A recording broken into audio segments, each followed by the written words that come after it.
नमस्ते विश्वरूप जी, कैसे हैं नमस्कार। आप? बढ़िया, फर्स्ट क्लास।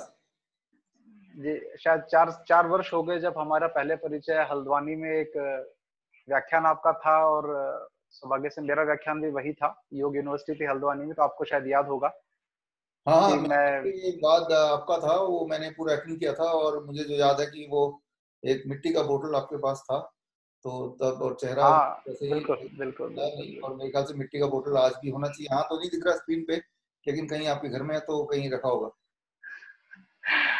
नहीं, नहीं, बिल्कुल ये आपकी बहुत याददाश्त अच्छी है कि आपने मिट्टी की बोतल याद रखी है, मैं बिल्कुल मेरे साथ मिट्टी की बोतल हुआ करती थी।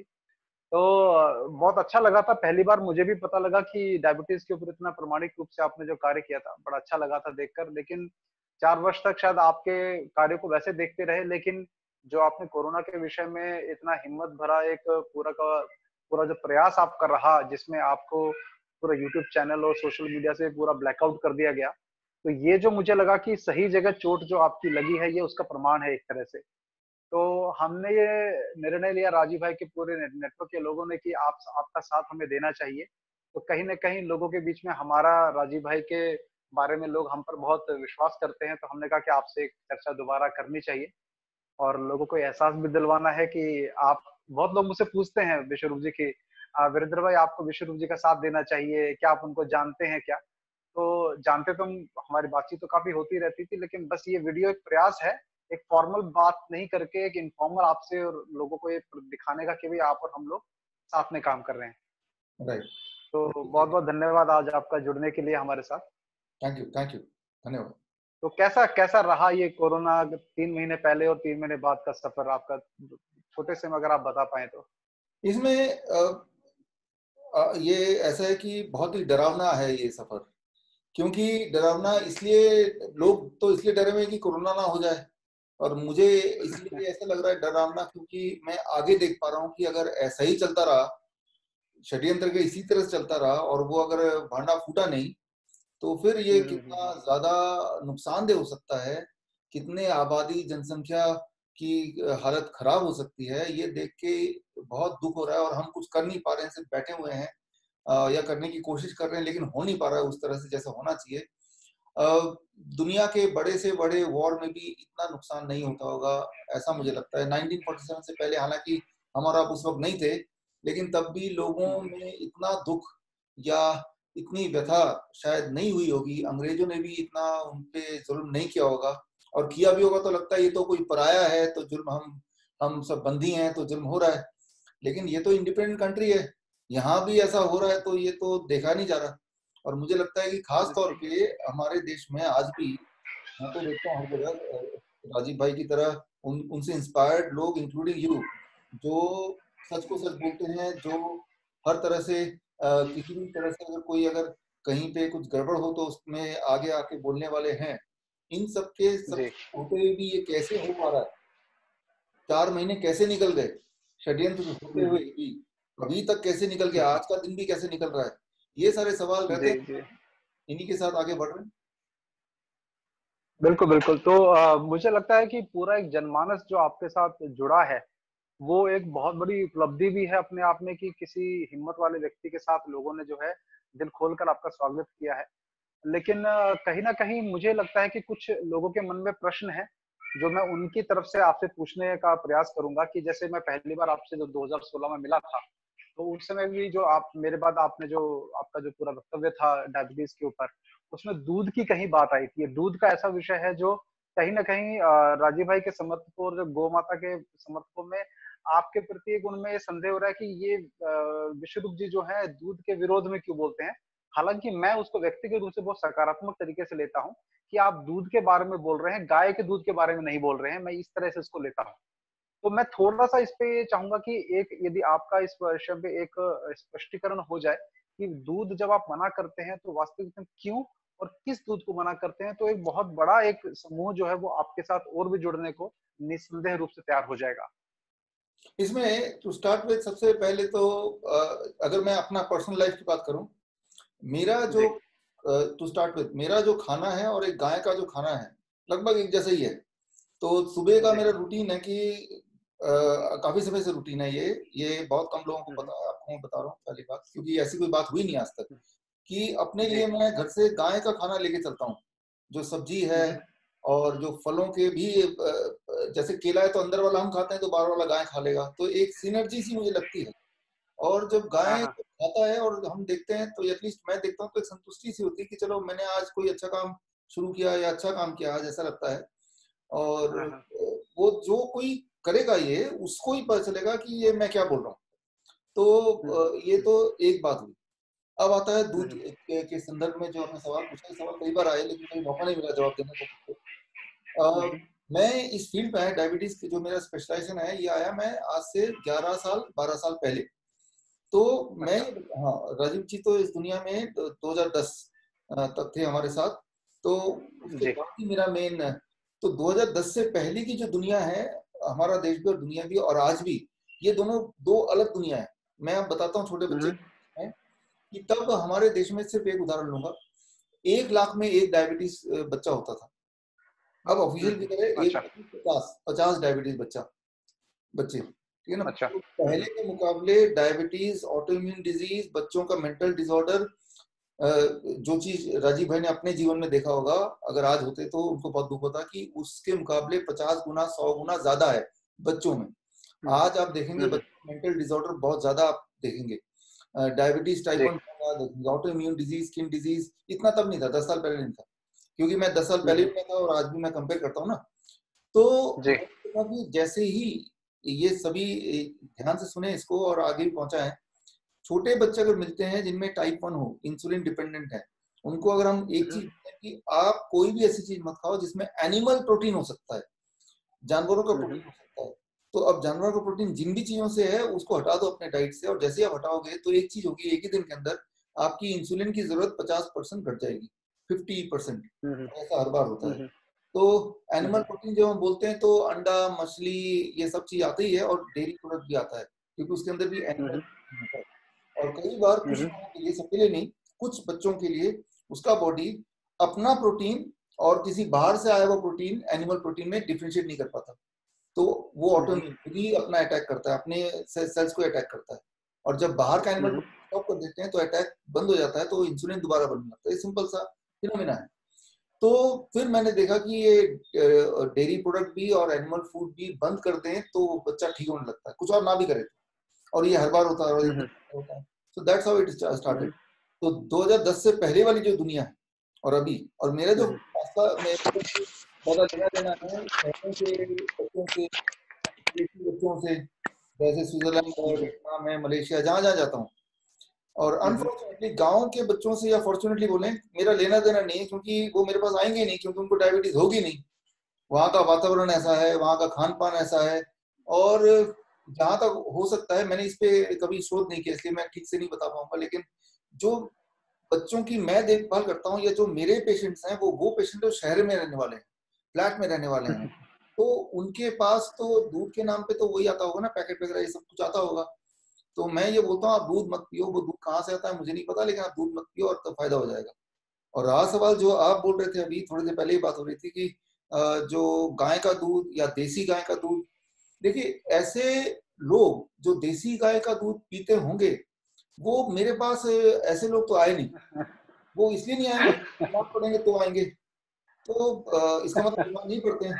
और बीमार नहीं पड़ते हैं तो वो गाय का दूध देसी वाला जो है वो खराब नहीं होगा, तभी नहीं बीमार पड़ते हैं। नहीं तो वो आते मेरे पास। अगर वो आ जाएंगे तो मैं मना करूंगा, लेकिन वो आएंगे ही नहीं, पहली बात तो, क्योंकि वो बीमार नहीं पड़ रहे हैं, है ना। तो ये बहुत अच्छी बात है, बहुत अच्छी बात है। इससे लेकिन वो मेरे पास नहीं आए, क्योंकि यहाँ मैं गाँव में भी जाऊंगा तब भी नहीं आएंगे, क्योंकि वो बीमारी। तो ये छोटी सी बात है। दूसरी एक बात मैं ये बताना चाहता हूँ कि 2 साल, 2.5 साल, 3 साल तक तो बच्चे को अपने माँ के दूध पे रहना बहुत जरूरी है। कुछ माएँ क्या करती हैं अभी आजकल के इसमें, शहरों में ज्यादातर, कि वो 6 महीने बच्चे को दूध पिला के फिर वो गाय के दूध पे छोड़ देती है, सोचते कि अब वो बच्चा पल जाएगा, जबकि तब गाय के दूध पे भी नहीं, वो बाजार के दूध पे छोड़ देती फॉर्मूला मिल्क बोलते हैं इसको। है। नेस्ले नेस्ले के मिल्क पाउडर पे छोड़ देती है। तो वो दूध नहीं है एक्चुअली, वो केमिकल है जिसको दूध का नाम दे दिया गया है, ठीक है ना। तो बिल्कुल, ये सारी चीजें, तो ओवरऑल चीजों को सिंप्लीफाई करने के लिए मैं बोलता हूँ दूध को हटा दो और आप आगे बिल्कुल, बढ़ो। बिल्कुल। और जब भी मैं बोलता हूँ तो मेरे आगे पेशेंट होते हैं खूब सारे, और पेशेंट जाहिर सी बात है वो गांव के लोग जो है वो पेशेंट टाइप होते नहीं है, वो तो ताकतवर है आज के, आज और गाय और गांव वो जगह है जहाँ पे लोग धूप में रहते हैं 7 घंटे 8 घंटे, धूल में खेलते हैं, मिट्टी में खेलते हैं। तो वो है गाय और वही है गांव। उसके अलावा जो है वो बिल्कुल। शहर है। तो ये छोटी सी बात है जो हमें और आपको समझनी होगी अच्छी तरह से, कि जो तो बीमार नहीं है वो जो भी कर रहा है वो ठीक कर रहा है, और जो तो बीमार है वो जो भी कर रहा है वो ठीक नहीं कर रहा हो।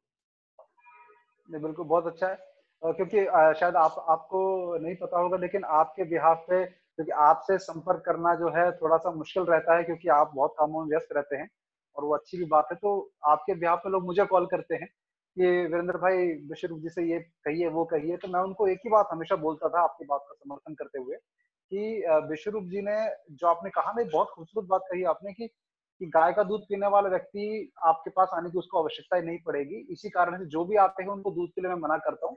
वो बहुत अच्छी बात कही। तो और कहीं ना कहीं दूध के विषय में आप भी इस बात से सहमत होंगे कि श्री राम, श्री कृष्ण, इन सब वो जो शास्त्रों में पूरा दूध के बारे में लिखा है, तो देसी गाय के दूध के बारे में लिखा है। तो हम लोग उनसे ज्यादा समझदार नहीं है कि हमारे अंदर ये हिम्मत हो कि हम देसी गाय के दूध को बेकार कह दें। तो मुझे लगता है ये आपकी बात का समर्थन करते हुए ही मैं उन लोगों को समझाता था इस बात को। तो ये बहुत अच्छा है। चलिए, ये विषय मुझे लगता है कि क्लियर हो गया है। इस विषय में अब ज्यादा बात करने की आवश्यकता नहीं है। दूसरी बात ये कि शायद आपने 3-4 महीने में देखा होगा कि जो आपका नाम घर घर में मशहूर हो गया, घर घर में आपको दूसरा राजीव दीक्षित तक की उपाधि लोग देने लगे हैं। वो आप उसको बड़े सहज भाव से जो है लोगों के बीच में रख देते हैं बात को। लेकिन बड़ी बात क्या है कि आपके बहुत सारे विरोधी भी तैयार हो गए हैं इस कारण से, जो आपके विभिन्न विषयों को पकड़कर आपके खिलाफ जो है वो, जैसे लल्लन टॉप वाले हुए, एक कोई और व्यक्ति है, कोई चौधरी नाम का, जो आप जिसका काम ही है आपके विषय में नकारात्मक डिग्री के बारे में, आपके विषय के बारे में बोलना। तो ऐसे लोगों के लिए आपका क्या संदेश है? क्या आप ऐसे लोगों के को किस प्रकार से आप मानते हैं कि वो क्या भूमिका रखते हैं आपके इसमें? वो आपको और हिम्मत देते हैं, या आप उनसे निराश होते हैं? क्या आपका रहता है उस विषय में? ये देखिए, ऐसे लोग तो होंगे ही होंगे, विरोधी होना ही है। अगर विरोधी नहीं है वो तभी हो सकता है जब आप कुछ कर ही नहीं रहे हो। कुछ करेंगे हम्म। उससे किसी का फायदा होगा, और कोई लोग जो जिनके भांडा फूट रहा है उनको नुकसान है, तो वो कुछ तो करेंगे, चुपचाप तो बैठेंगे नहीं। तो जाहिर सी बात है, ये लोग थोड़े से लोग हैं, इसका मतलब बहुत ज्यादा हम काम नहीं कर रहे हैं। ये लोग ज्यादा होंगे, इसका मतलब हम ज्यादा काम कर रहे हैं। तो मैं ऐसे देखता हूँ, लेकिन मैं ये भी देखता हूँ कि हमारे पास जो एक शक्ति है वो है सच्चाई की शक्ति। तो हमें सिर्फ जी। सच्चाई को देख के बस आगे बढ़ते जाना है, और ऐसे लोगों पे ज्यादा, उनका काम है ध्यान दिलाना, अपनी तरफ ध्यान अट्रैक्ट हम्म। करना, ठीक है ना, जो हर जी। तरह के लोगों का। तो लेकिन हमारे पास टाइम 24 घंटे का ही है। ये टाइम या तो जी। लगाएं उन लोगों को रोकने में, या लगाएं हम आगे बढ़ने में। तो हम बिल्कुल। अपना काम पूरे दिल से करते हुए आगे चलते जाएं। ये लोग पीछे कहीं ना कहीं छूटते जाएंगे, बोलेंगे भी, छूट भी जाएंगे। उनके उनके हम्म। सवालों के जवाब देने में जितनी ताकत लगाएंगे हम, उस वही वाला हम्म। ताकत हम काम को आगे बढ़ाने में लगाते हैं। तो वही जवाब है उनके लिए भी, और वही सही चीज है, मुझे ऐसा लगता है। पहली बात, कई बार बहुत अच्छा। ऐसा होता है कि जब बहुत सारे लोग ऐसे विरोधी आ जाते हैं तो दिल में एक बार शंका होती है, या लगता है कि यार ये क्यों हो रहा है, मतलब कंफर्टेबल सिचुएशन नहीं है। ऐसे में अपने आप को इंस्पायर करने के लिए कुछ तैयारी हमें करनी होती है। जैसे हम्म। ऐसे कुछ लोगों को याद कर लो जिनसे हम इंस्पायर हुए हैं, तो फिर ताकत आ जाएगी। तो ताकत तो दिमाग की होती है ना। अगर तो दिमाग की ताकत है तो बिल्कुल। हम अपना इंतजाम रखते हैं कि भाई किन लोगों को याद करो, कौन से वाले वीडियोस देखो, है ना, तो उससे ताकत मिल जाएगी। आपके मैं देख रहा हूँ पीछे राजीव की फोटो लगी हुई है, तो आप समझ रहे हैं मैं क्या बोलना चाह रहा हूँ, कि जिन बिल्कुल। चीजों बिल्कुल। से हम इंस्पायर होते हैं, जिन चीजों की वजह से हम आगे बढ़ रहे हैं, उन चीजों को, उन लोगों को अगर दिमाग में आप हमेशा रखेंगे, तो ये जो छोटी मोटी रुकावट है, इसमें आपको कुछ भी फील नहीं होगा। अगर उन बिल्कुल। लोगों को दिमाग में रखेंगे, तो मैं दिमाग में रख के चलता हूँ, मेरा गोल क्या है, एम क्या है, उसको बहुत बड़े से पिक्चर देखता हूँ। और जो लोग ऐसे जी। लोग जिनका नाम लिया आपने, उनको ब्लैक एंड व्हाइट छोटा सा कोने में रखा हुआ देखता हूँ, ठीक है ना। तो इस तरह से मेंटल पिक्चर बनाया हुआ है, वो मेंटल बहुत पिक्चर अच्छा। अपने ही हाथ में है। तो ठीक है, तो अच्छा ही लगता है कि दे आगे मेरे मैं मेरे जीवन में भी इस प्रकार के विरोधी लोग बहुत आए। 10 वर्ष का मेरा भी सामाजिक जीवन हो गया है, तो मेरे लिए जो प्रेरणा का स्रोत मैं बताना चाहूंगा, आप भी उनको चाहे तो पढ़ सकते हैं। मैं जब भी कोई ऐसा स्थिति आती है जहां मुझे बड़ा संदेह, शंका वगैरह होती है, तो इसको जो है मैं नाना साहब पेशवा को याद करता हूँ, अच्छा। जिन्होंने 1857 की क्रांति का, यदि आप कभी पढ़ेंगे तो वो इतनी प्रेरणादायक व्यक्तित्व है कि जिस व्यक्ति ने, जो कोई सोच नहीं सकता था उस समय अंग्रेजों के खिलाफ आवाज उठाई। जैसे आज हमें लगता है ये बिल गेट्स और ये सब ताकतें, आज 13 जून का दिन है, पूरे विश्व में बिल गेट्स के विरोध में आज एकजुट होकर 13 जून को विश्वव्यापी अभियान छिड़ा हुआ है। तो कोई सोच नहीं सकता था कि इतनी बड़ी ताकत के साथ लड़ा जा सकता है। वहां पर नाना साहब पेशवा ने जो है वो अंग्रेजों के खिलाफ 1857 का बिगलो बजाने की जो तैयारी 1851 से की, वो मेरे लिए बहुत प्रेरणादायक एक विषय है। तो कभी आपको भी समय मिले तो नाना साहब पेशवा की जीवनी जरूर पढ़ें, बहुत आपको प्रेरणा मिलेगी। नहीं, बिल्कुल तो मुझे आइडिया है, लेकिन डिटेल में और मैं पढ़ूंगा। लेकिन ये सही बात है कि एक इंसान चाहे तो अगर सच्चाई पे चलेगा तो कुछ भी वही ताकत होती है, अल्टीमेटली तो यही साबित होता है। जी। तो अच्छा, अगला मेरा प्रश्न ये रहेगा कि अभी जिस प्रकार से हम लोगों को स्वतंत्रता की अभिव्यक्ति के का जो हमारा दमन किया गया है, और एक साइंटिस्ट रह चुकी हैं जिन्होंने एड्स के ऊपर काफी वो खुलासे किए थे, जूडी माइकोविट्स, आपने नाम सुना होगा। हाँ, तो जूडी माइकोविट्स का जीवन जो है पूरा का पूरा, क्योंकि एंथनी फाउची ये जो सब लोग हैं, इनके खिलाफ इन्होंने बहुत षड्यंत्र उजागर किए, तो उनके पूरे करियर को, उनकी पर्सनल लाइफ को, उनको दिवालिया उनको घोषित कर दिया गया, उनको जेल में डाल दिया गया, गैग ऑर्डर इशू कर दिया गया। तो इस प्रकार का, मुझे भी लोग कहते हैं कि वीरेंद्र भाई आप भी खुले में बोलते हैं, लेकिन मुझे लगता है कि हमसे ज्यादा वीडियो आपके देखे जा रहे हैं। तो इस प्रकार का कभी आपको नहीं लगा कि जब सरकार इस प्रकार का षड्यंत्र, मान लीजिए यदि करती है, या इस प्रकार का कुछ करता है जो आपके जीवन पे, पर्सनल लाइफ है उसमें नुकसान, तो आप उसको किस प्रकार से आप देखते हैं कि क्या आपको लगता है कि हमें करना चाहिए कि जिससे आप जैसे व्यक्ति, राजीव भाई जैसे लोगों को जो हम प्रेरणा देते हैं पूरी दुनिया को, उनकी हम उनके लिए हम लोग कर सकें? हाँ, इसमें देखिए दो दो दो दो पार्ट है इसमें। पहले तो मुझे क्या लगता है और करना क्या चाहिए, दो अलग चीजें होंगी।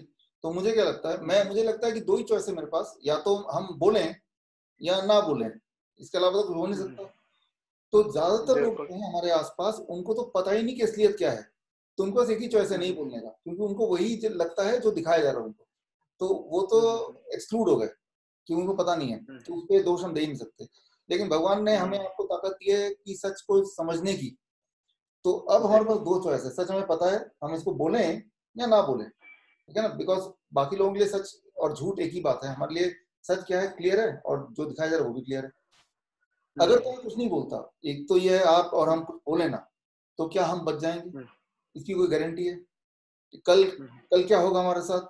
सब कुछ सही होगा, इसकी कोई गारंटी है? अगर तो बोलते हैं गारंटी है, तो मैं आपको याद दिला दूं, सभी को याद दिला दूं कि अभी भारत में 30 करोड़ लोग, जो 3-4 महीने पहले 2 वक्त की रोटी खा पाते थे, वो 30 करोड़ लोग आज उनको 2 वक्त की रोटी नहीं मिल रही है। 13 करोड़ लोग ऐसे हैं जिनका घर बार नहीं है, आज वो सड़क पे हैं।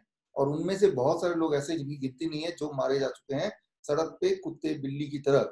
तो सही जो बात। 30 करोड़ लोग थे, उन्होंने कुछ नहीं बोला था 4-5 महीने से। वो बिल्कुल चुप थे, शांत थे, जैसा बोला जा रहा था वैसे ही कर रहे थे। तो उनके साथ अगर उनके साथ वो उनका कल है, कल जो उनका आज है, वही हमारा और आपका कल होगा। आज हम कंफर्टेबल हैं, एसी में बैठ सकते हैं और बिल्डिंग में बैठे हुए हैं, लेकिन यही वाला तो उनके साथ भी, उनका कल यही था। लेकिन आज वो सड़क पे हैं, जबकि वो हमारे ही भाई बंधु हैं, राइट। तो वो लोग चुप थे। अगर चुप होने से सब कुछ ठीक होता तो उनके साथ खराब नहीं होता। मतलब ये चुप सही बात है। बैठने से गुनाह है, राइट। तो चुप बैठने से कुछ होगा नहीं, ये तो पक्का है। हाँ, चुप ना बैठने से क्या होगा कि क्या नहीं होगा, उस पर शक है। आप यकीन तो नहीं कर सकते कि आपने सच बोला तो खराब ही होगा, लेकिन चुप बैठने से क्या होता है वो तो हमने देख ही लिया, पहली बात। सही अब लोगों को क्या करनी चाहिए, जब जो लोग षड्यंत्र कर रहे हैं वो एकजुट होकर बहुत ही डिसिप्लिन तरीके से आगे बढ़ सकते हैं, तो जो लोग सच की राह पे चल रहे हैं वो भी तो डिसिप्लिन तरीके से एकजुट होकर आगे बढ़ सकते हैं। तो इसमें किसी न किसी को लीडरशिप देनी पड़ेगी। मैंने तो पर्सनली ये देखा है कि राजीव भाई के जाने के बाद से लीडरशिप किसी एक के पास नहीं है, कोई डायरेक्शन नहीं है। ये तो पता है कि हमें कुछ करना है, लेकिन वो करने का अगला स्टेप वो नहीं है। एक डायरेक्शन बनाना, एक पूरी रणनीति बनाना, सच्चाई को भी सच्चे ढंग से आगे बढ़ाने के लिए तो हमें पूरी तरह से उतना ही स्मार्ट होना पड़ेगा, चाहे वो सोशल मीडिया के माध्यम से हो, चाहे हमारे अपने जनसेवा के माध्यम से हो, या फिजिकल रूप में लोगों तक पहुंचने से हो। हर तरह से हमें स्मार्ट होना पड़ेगा कि जब बिल्कुल बिल्कुल। वो ताकत जो कि झूठ के दम पे है लेकिन वो एक साथ है, तो सच के दम वालों को भी एक साथ होना पड़ेगा।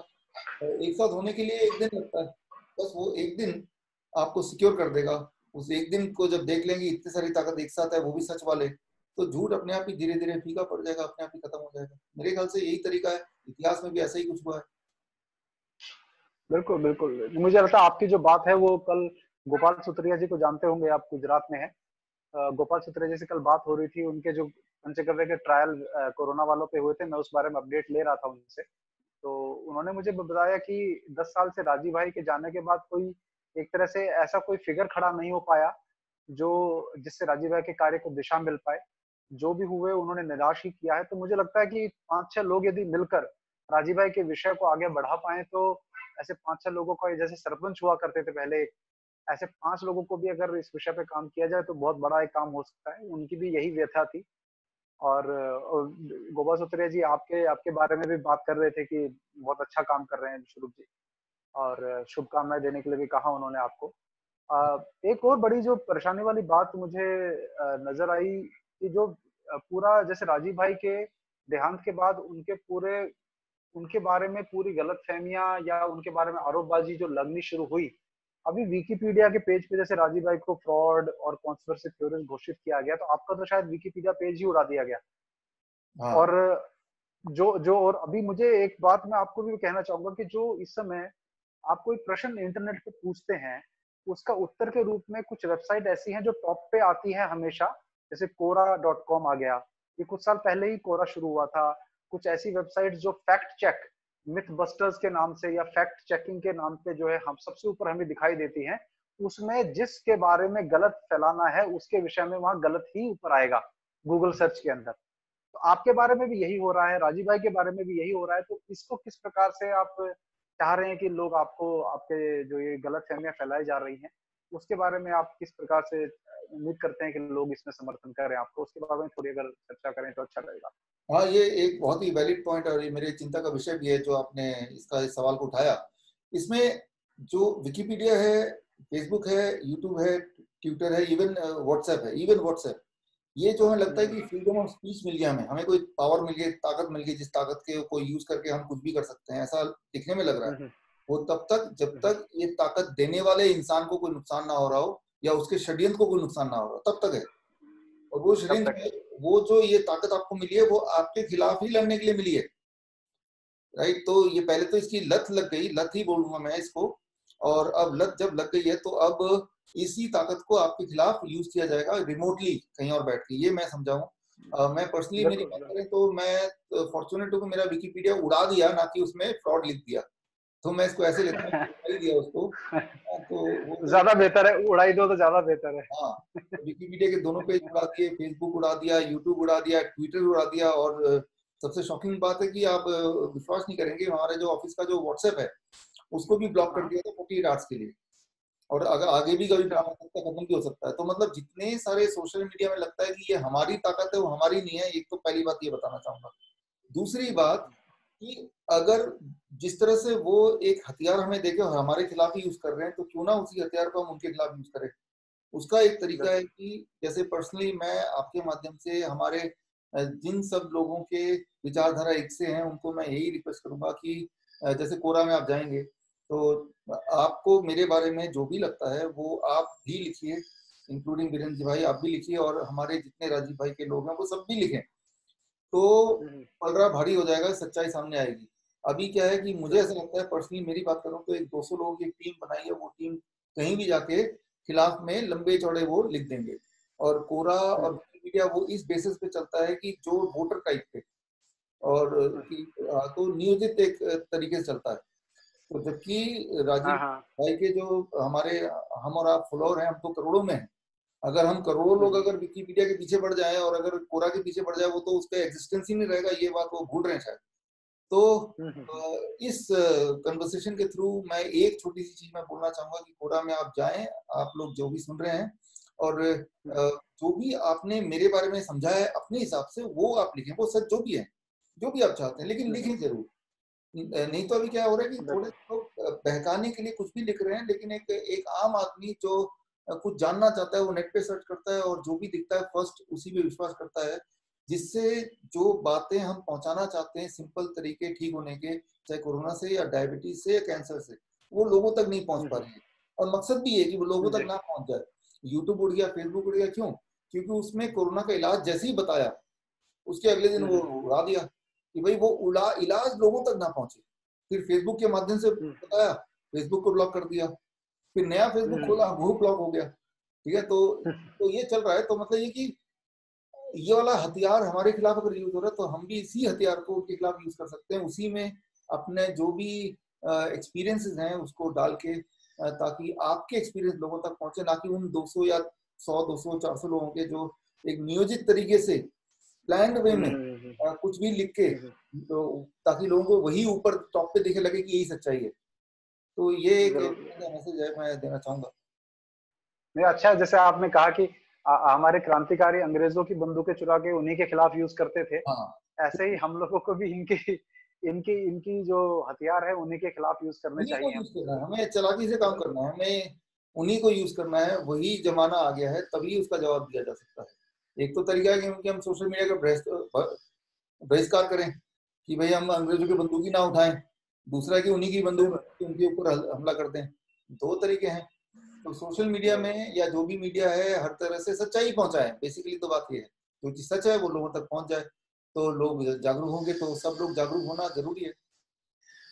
जी, ठीक है। तो बस इतना ज्यादा लंबा चौड़ा बातचीत नहीं करनी थी आपसे, एक फॉर्मल एक इनफॉर्मल एक बातचीत होनी थी। बड़ा अच्छा लगा। और मुझे लगता है कि अभी आगे जो दिशा है उसके विषय में मैं आपसे भी ये कहना चाहूंगा कि कोई जैसे ही ये सब थोड़ा सा रिलैक्सेशन हो जाए तो आप और हम मिलके कार्यक्रम आयोजित हम करें जिसमें राजीव भाई के समर्थक देश भर से आए और एक आपका भी संबोधन उसमें हो और दो तीन और दो देश में दिग्गज लोग हैं जो इस विषय पर काम कर रहे हैं, उन सबका वक्तव्य एक मंच पे से हो। तो इसकी भी तैयारी हम करेंगे और उस विषय में फिर आपको भी हम सूचित करेंगे। तो आशा है कि आप उसमें भागीदारी जरूर करेंगे। बिल्कुल बिल्कुल ऐसा ही कुछ होना चाहिए। और as a not only speaker, एक तो वक्ता होता है, दूसरा है अटेंड करने के लिए भी, कभी भी हो कहीं पे भी, तो उसके लिए मुझे लगता है कि हमें आपको सबको मिलके आगे आना चाहिए। आफ्टर ऑल ये हमारा देश है, जी रिस्पॉन्सिबिलिटी भी तो हमारी ही सबकी है। तो जिनकी आंखें बिल्कुल। पहले खुली उसको पहले आगे आएगा, बाकी लोग थोड़े बाद में आएंगे। आना तो सभी को है, एक दिन आगे तो आना ही पड़ेगा। जी, तो बहुत अच्छा लगा विश्वरूप जी। आशा है कि आपके कार्य में ईश्वर आपको सफलता दे और हम सभी राजीव भाई के समर्थक पूरी तरह से आप लोगों आपके साथ हैं। जो भी आप जिस प्रकार का भी आह्वान करेंगे हम और हमारी पूरी टीम आपके साथ रहेगी। बहुत बहुत धन्यवाद आपका हमसे जुड़ने के लिए। धन्यवाद, धन्यवाद सर। Thank you. नमस्ते, वंदे मातरम। धन्यवाद।